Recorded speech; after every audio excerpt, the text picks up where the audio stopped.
The first time I saw her, the twin suns of Durrell 9 were sinking behind the violet dunes, casting long shadows across the metallic horizon. I had been stationed on the outpost for 6 months, long enough to know that loneliness could echo louder than any alien wind. The research colony had dwindled down to 5 of us, each pretending that we weren't desperate for something, anything human to hold on to. But that night, as I walked the edge of the biodome's field, I saw her. At first, I thought she was a mirage, a trick of heat and exhaustion.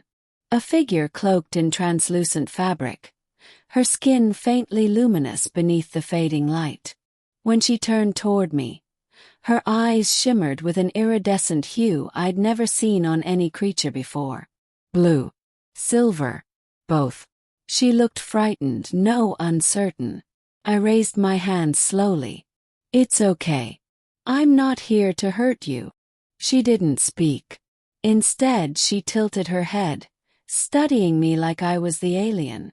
Then, with a voice so soft it seemed to come from the air itself, she said, "You are human." Her words startled me, not just because she spoke perfect English, but because her tone carried emotion. Curiosity, fear, wonder. "Yes," I said, taking a cautious step forward. "And you?" "I am Elyra." The name lingered between us, delicate and haunting. Over the next few days she appeared again, and again, each time closer than before. I learned she lived beyond the dunes, where the sands turned black and magnetic storms danced across the sky. Her people, she said, had once traded with the first human settlers decades ago, before the treaties collapsed and the off-world corporations began mining the planet dry. She shouldn't have trusted me, but she did. We met in secret, just beyond the biodome's border, where the sensors couldn't track us. She would bring glowing fruits from her world, and I would share the sweet, bitter taste of Earth's coffee rations. Our languages mixed, our silences deeper than words. She was unlike anyone I'd ever known. Her laughter carried like a melody, and when she touched the air, light followed her fingertips. But there was sadness in her eyes, something heavy she didn't say. One evening, I found her waiting near the ridge. The wind was cold, sharp with dust. She looked paler than usual, her glow dimmed. "Elyra." "Yes." "Are you all right?" She hesitated, her silver hair catching the dying light. "They will come soon," she whispered. "Your people. The diggers. They want what lies beneath the black sands. But it is not theirs to take." "What's under there?" I asked, but she only looked away. Her trembling hands clutched the hem of her cloak. "Life," she said softly. "Ours. The last of it." That night I couldn't sleep. The station's intercom buzzed with updates from command. New drilling orders, deeper excavation zones. One of them aligned perfectly with the coordinates Elyra had described. I knew what that meant. Dawn, I made my choice. I slipped past security, crossed the dunes, and found her standing where the sand turned black. The air shimmered with magnetic energy. My equipment crackled and failed. "You shouldn't be here," she said. "I had to warn you," I replied. "They're coming. Today." Her eyes widened, glowing faintly. "Then it is too late." "No," I stepped closer. "Elyra, listen. We can stop them. If I go back, I can." She shook her head. "You cannot stop what your kind begins. You can only choose how it ends." I didn't understand until the ground began to hum. The dunes around us vibrated as if something massive stirred below. The light from her body pulsed faster, brighter, her trembling growing visible. "Elyra, what's happening?" Her voice quivered. "The planet is waking. The drills have touched its heart." And then the sky tore open.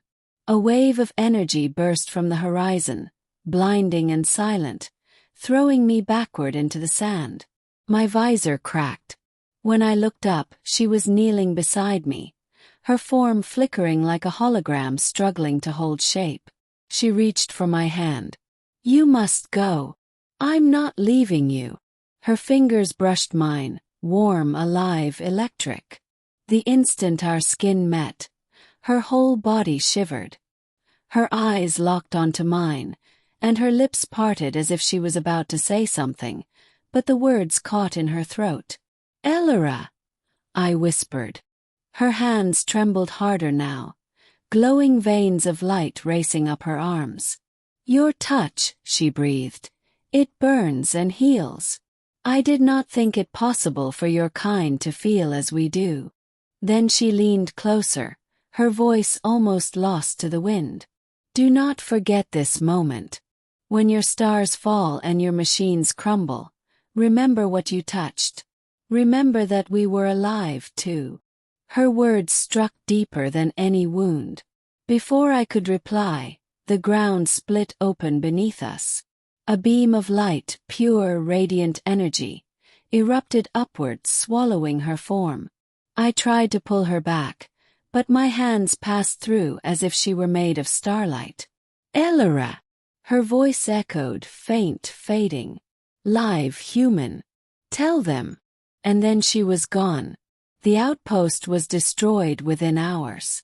The corporation abandoned Drel 9, labeling it unstable, unfit for habitation. Only I survived. They called it a planetary anomaly, an energy reaction. But I knew better. I had seen it, the awakening, the last defense of a dying world. For years I tried to forget. I told myself she wasn't real, that maybe I'd imagined her, that loneliness had crafted her from light and dust. But some nights, when the stars are quiet and the air hums with that same electric pulse, I can still feel the warmth of her trembling hands. And I remember what she whispered, those words that will never leave me. "Remember that we were alive too." Now, every time I look up at the night sky, I wonder if she's still out there, somewhere beyond the dunes of another world, watching, waiting, glowing like a forgotten star. And though I'll never touch her again, I know this much. The universe is not cold. It remembers, just as I remember her.